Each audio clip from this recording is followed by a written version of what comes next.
So I used to collect productivity books like they were the solution to all of my problems, hoping that the next one will finally fix my time management struggles. But let me tell you, 5 productivity books actually did help me fix my time management issues. And it's not because they were trendy, it's simply because I applied them in ways that changed the way I think, how I work, and even show up for my 9 to 5 as well as my side business. So in this video, I'm not just listing titles, right? I'm breaking down how each book shifted something in my mindset and habits. And stick around because the 4th one is the reason I stopped burning out and started showing up consistently. Hello there, welcome back to my channel. My name is Laura and I help ambitious women with full-time jobs find the time to build their creative side hustles without burning out. Now, if you've been searching for productivity books that actually work in real life and not just theory, then this video is for you. I'm sharing 5 books that changed how I plan, focus, and stay consistent. And I'll also break down what each one taught me and how you can equally use it too. So the first book is Atomic Habits by James Clear. And I feel like this is a productivity book of all productivity books, right? And it's absolutely worth it. So this book teaches how small daily habits compound into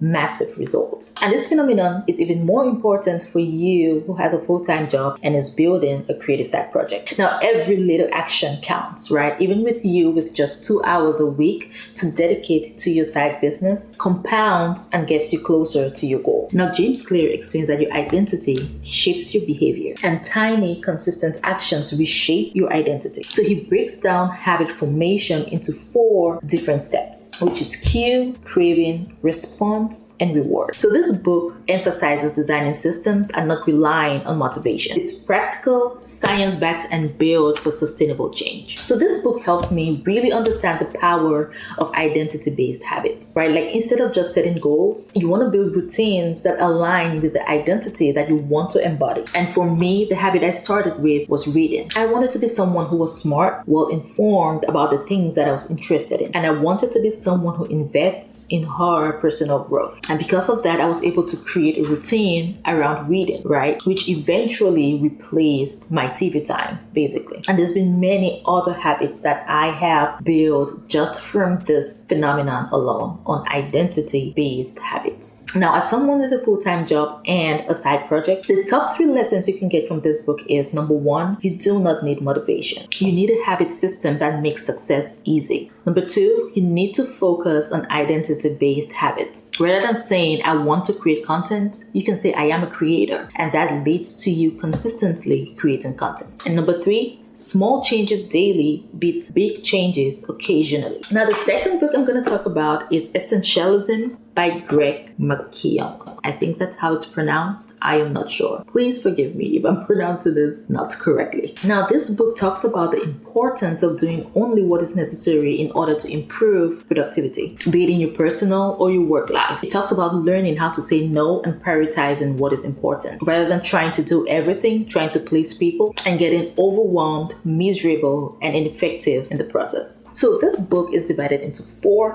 parts. Part 1 talks about the core mindset of an essentialist. And the other 3 parts talk about how to create systems that will help you pursue less in whatever situation you find yourself in. Now, this book, Essentialism, is about you doing less but better. It encourages you to stop being busy and start being intentional. Now, the author challenges the lie that you have to say yes to everything and everyone. So he introduces the idea of the disciplined pursuit of less as the path to true productivity, and he explains how essentialism is a mindset and strategy for living by design and not default. So this book helped me understand the power of elimination, and that it's okay to take time to discover what actually deserves your time. So it's okay to spend time exploring, right? So you can go big rather than try multiple things and then succeed at none. So this book helped me just relax and focus more on exploring my creativity, as well as stretching my creative mind so I can really discover and figure out how I can be productive in a way that is just unique to me. So if you have a full-time job and a side project, the 3 lessons you want to learn from this book is number 1, saying no is a success strategy and not a weakness. Number 2, clarity comes from eliminating the non-essentials. And number 3, trade-offs are essential to build something meaningful, especially with limited time. Now, the third book is Deep Work by Carl Newport. I love this book. This is a book that advocates for the power of focus, undistracted concentration in a world that's dominated by shallow tasks and constant digital distraction that do not move the needle. Now, the author argues that by embracing periods of deep, concentrated work, individuals can unlock their full cognitive potential, produce high-quality output, and achieve greater professional success. Now, the book provides practical strategies and insights to cultivate deep work habits and create a work environment conducive to meaningful, impactful productivity. He outlines how to create deep work rituals and reduce digital distractions. So this book is a guide to getting meaningful work faster and more effectively. So this book helped me realize the importance of deep work, right? It helped me really understand why it's very, very important for me to schedule time for deep work, and it helped me start time blocking in general. Now I do have dedicated time blocks for deep work or for creative tasks on my calendar every single week. Now, the top 3 lessons from this book for you with a full-time job and a side hustle, it's number 1, block out a distraction-free time on your calendar for deep work. Even 90 minutes can create real momentum for your side project. Number 2, context switching drains more energy than you think. And number 3, you do not need more time, you need more focus. Now, the 4th book, which I know you've been dying to hear about, is The One Thing by Gary Keller. Now, I know this video is about my top 5 productivity books, but this one is going to be like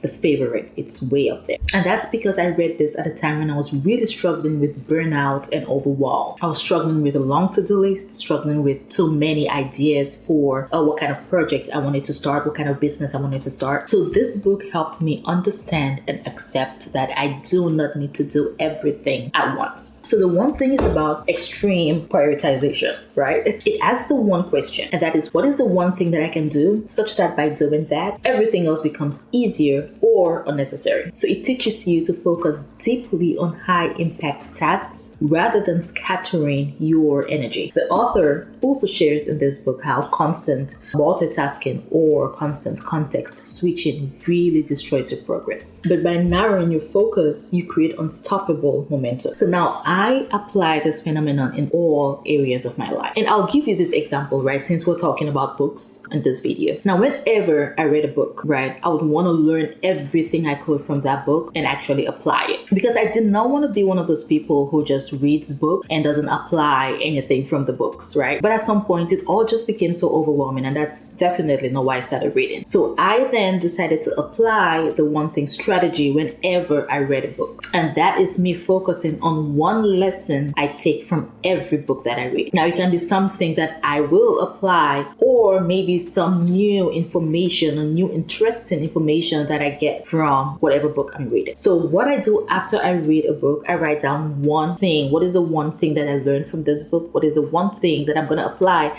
that actually changed my life from this book? And every time that I reread a book, I get to learn another one thing. I get to write down another one thing that I take from that book. Sometimes I might get more than one lesson from a book, which is absolutely okay, but I focus on the most important lesson that I'm actually going to apply, right? Because I do not want to get overwhelmed again. I didn't start reading to get overwhelmed, but I focus on one thing, one lesson from a book, and apply that lesson. So the one thing strategy has really, really helped me learn how to prioritize, focus on one thing at a time, and be absolutely okay with that. And it's also helped me really simplify my decision-making process. Whenever I have decision paralysis, especially when it comes to my side project, I always go back to the one thing strategy, and that 100% helps me every single time. Now, for someone with a full-time job and a side project, here are the top 3 lessons you want to get from this book. Number 1, you do not need more time, you need fewer priorities. Number 2, focused action on one project, maybe YouTube, podcast, or maybe one signature offer, will grow faster than trying to juggle 5 different projects. And number 3, which is my favorite, when in doubt, return to your one thing. Now, the final book is Make Time by Jake Knapp and John Zeratsky. Hope I am pronouncing that correctly.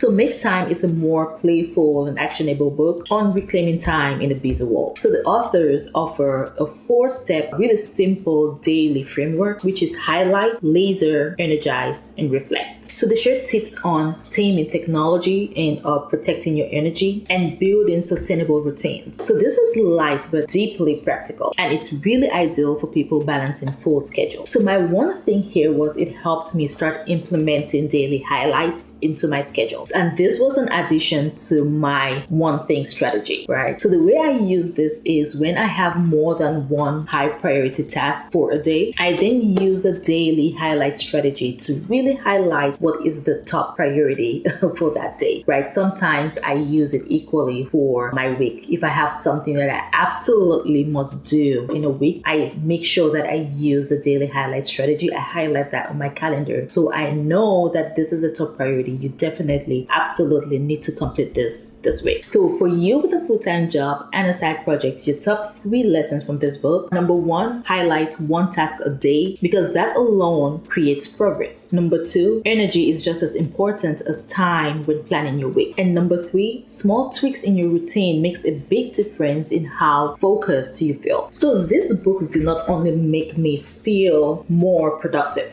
right? They helped me really define what matters and how to build a life that reflects my values. So if you're juggling too much, you're stuck in perfectionism, or you're struggling to stay consistent with your side project goals, you want to start with this. So which of these books have you read, or which one are you going to start with this week? So drop in the comments. I would really love to hear what's resonating. Thank you so much for watching. If you love this video, please like, share with someone who needs a productivity boost. Subscribe to my channel for more weekly videos, and I will see you in the next one.